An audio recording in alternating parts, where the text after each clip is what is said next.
그리고 이제 양벌 규정 저작권법 제41조고요. 간단하게 좀 요약해서 말씀드리자면요. 업무상 위법 행위를 한 종업원이 그 처벌되는 것은 당연하고 그 관리, 감독을 소홀히 한 대표도 동시에 처벌을 받는 겁니다.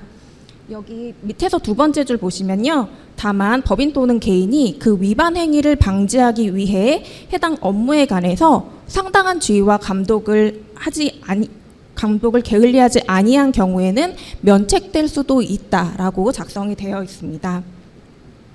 자, 그래서 여기 노란 박스 보시면요. 이게 실제 판례 내용이거든요. 읽어볼게요.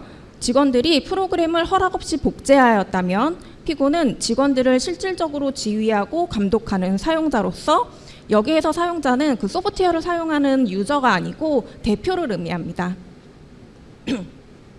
사용자로서 불법 행위에 대해서 손해배상 책임을 부담해야 한다라고 작성이 되어 있습니다.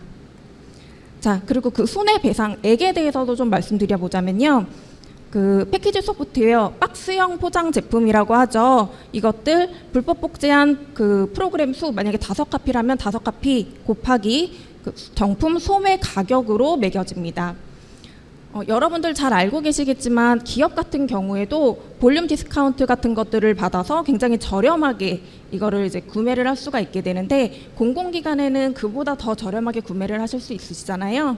그래서 정품을 미리 관리를 해서 사용을 하시는 경우라면 더 그 저렴한 가격에 관리를 할 수 있는데 만약에 불법 복제를 사용을 하시다가 단속이 되시는 경우에는 굉장히 높은 금액으로 손해배상을 하시게 됩니다.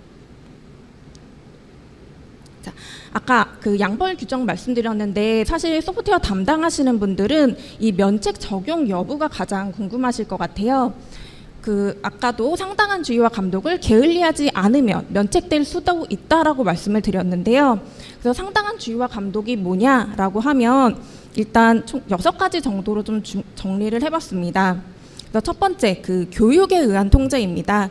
담당하시는 분들 연 1회 이상 이 소프트웨어 자산 관리 관련된 그 교육 들으시고 그리고 이제 수료증 같은 거 받으시잖아요. 그런 것들이 여기에 해당이 됩니다. 그리고 이제 돌아가셔서 임직원들 대상으로 전파 교육을 해주신다거나 집합 교육을 해주신다거나 메일이나 게시판 등을 활용을 해서 교육을 해주시는 그런 활동들이 여기에 해당됩니다. 그리고 두 번째는 이제 담당자에 의한 통제인데요. 공공기관 같은 경우에는 전담 부서 그리고 그 담당자 지정은 이제 기본으로 하고 계시는데 그것에서 그치는 것이 아니고 불법 소프트웨어 모니터링 그리고 그런 직원이 발견이 되면 그거를 상부에 보고하고 관리하고 임직원 교육 등을 하는 것들이 여기에 해당이 됩니다. 자, 그리고 세 번째가 이제 툴에 의한 관리입니다. 대부분 유료 툴을 구매를 하신 분도 계실 거고 아니면 그 인스펙터 같이 무료 툴을 활용을 하시는 경우도 있을 텐데요. 일단 툴을 활용을 하는 것 자체가 비용을 들인 것이기 때문에 최근 법원에서는 이 툴을 도입을 한 것만으로도 그 상당한 주의와 감독을 했다라고 보고 있는 추세입니다. 자, 네 번째는 이제 그 오딧, 감사에 의한 통제인데요. 이 툴을 도입해서 내부 감사를 진행을 하는 것도 여기에 해당이 됩니다. 자, 그리고 다섯 번째, 여섯 번째는 제도 개선에 의한 통제입니다. 여러분들이 그 조직 내에 지침 등이 마련이 되어 있으신 경우가 대부분은 있으실 텐데요. 거기에 예를 들어서 징벌에 대한 규정이 있으시다면 실제로 우리 조직에서 불법 복제 소프트웨어를 그 설치가 되어 있을 때 그 징벌 규정을 실제로 이행하는지 여부가 여기에 해당이 된다고 볼 수 있습니다. 자, 그리고 게을리하지 아니한 경우 이거는 이제 최소 그 2번, 그러니까 반기별로 진행을 하는 것을 권장드리고 있습니다. 그리고 이제 가장 중요한 거는요. 이 상당한 주의와 감독을 이행하셨을 때 그걸 문서화해 놓으셔야 된다는 겁니다. 그런 일이 있어서는 안 되겠지만 이제 그 단속을 당하시게 된 경우에 우리 조직에서는 상당한 주의와 감독을 했다라고 조직에서 입증을 해야 되는 겁니다. 그렇기 때문에 법원에서 그거를 증거로 받아들일 수 있을 만하게 그 문서로 반드시 만들어 놓으셔야 되고요. 자, 관련해서 그 양벌 규정, 면책 사유가 인정된 판례 그리고 인정되지 않은 판례에 대해서 좀 살펴보도록 하겠습니다. 먼저 그 양벌 규정 면책 사유가 인정된 판례입니다. 파란 글씨 좀 같이 한번 볼게요. 피고는 피고 회사의 업무에 필요한 타사 프로그램을 정식으로 구입하여 사용하며 그 보유 현황을 관리해 왔던 점.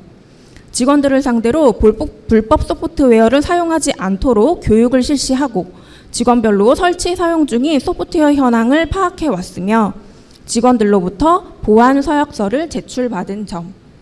그러니까 이 정도 했으면 법원에서도 상당한 주의와 감독을 했다고 판단하는 겁니다. 자, 반면에 그 면책 사유가 인정되지 않은 판례도 한번 보겠습니다.